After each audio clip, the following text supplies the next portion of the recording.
Hola amigos, ¿cómo es posible que una película considerada mediocre, aburrida y olvidable por la mayoría de la crítica especializada sea un éxito en taquilla? Pues hoy te traigo 3 razones del por qué, creo yo, pasó esto con la película de Moana 2. Razón número 1, la nostalgia lo puede todo.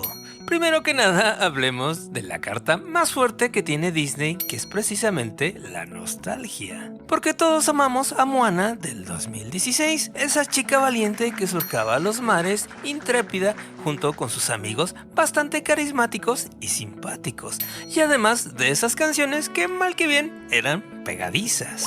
Curiosamente, todo lo contrario de Moana 2, donde las canciones son completamente olvidables y superfluas, la conexión emocional con los personajes prácticamente no existe. Y en el caso del personaje de Moana, ahora es mucho más madura, más seria y yo diría mucho más aburrida. Y le quita un tanto la emoción y el conflicto que existía con los otros personajes. Y esto lo convierte en un personaje mucho más plano, lo cual no ayuda nada a la historia. Pero, amigo, a pesar de todo esto, Disney supo apelar, como quien dice, a ese pedacito de infancia de aquellos niños que vieron la primera película de Moana en el 2016. Que sí, obviamente ahora ya no son tan niños, pero como que Disney supo venderles el tráiler diciendo que la película iba a ser igual de buena que la primera película. Pero como sabemos, la magia no fue la misma, pero sí, el resultado fue favorable para Disney, en este caso, Nostalgia 1, crítica 0.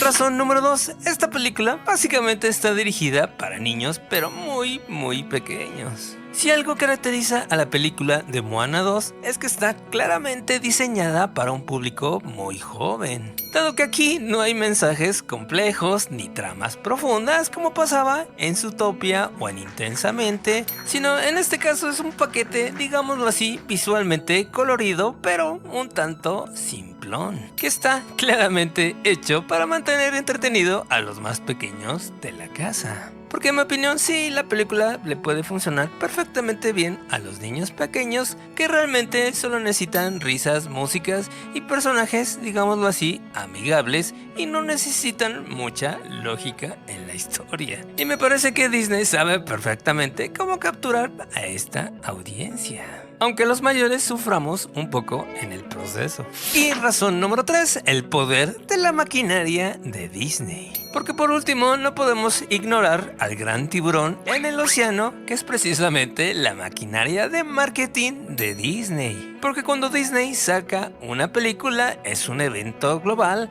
gracias a sus canales de televisión, a sus juguetes, a sus promociones en parques temáticos. Y gracias a todo esto seguramente todo el mundo se enteró de que iba a salir la película de Moana 2, aunque nadie la haya pedido. Pero lo más irónico del asunto, muchos críticos coinciden en que Moana 2 hubiera sido una buena serie de televisión o una buena película para televisión. Pero en este caso Disney decidió presentarla como una película y era, más que nada, inevitable que se comparara con el estándar de calidad de Disney, tanto de la película número 1 de Moana como de las demás películas de esta casa productora. Y obviamente, desafortunadamente, en este caso se siente que la calidad no es la misma. Así que, pues Disney tuvo suerte y digamos que se salió con la suya, pero poco a poco va a ir perdiendo la confianza de la gente, así que yo diría que esta práctica puede ser que no le funcione mucho a largo plazo. ¿O qué piensas tú? Y te recomiendo este video de las 3 razones del por qué Lego Batman es una joyita. Nos vemos en el siguiente video.